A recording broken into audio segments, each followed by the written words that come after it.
Hi, in this video I'm going to show you how to fix black and white notification on your iPhone after iOS 26.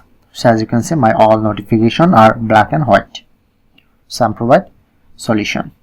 So let's get started.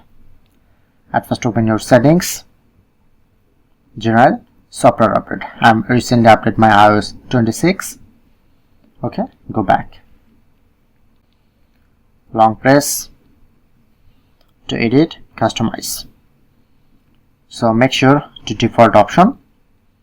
Okay, I'm already select default, but it's still showing it to black and white option.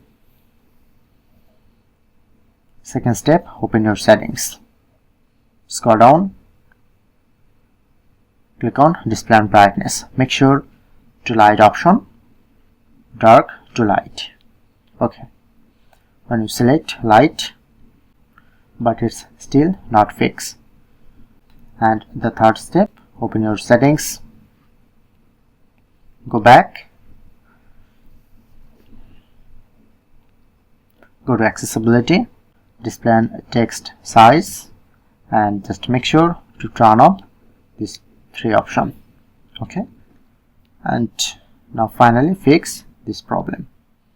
So that's it.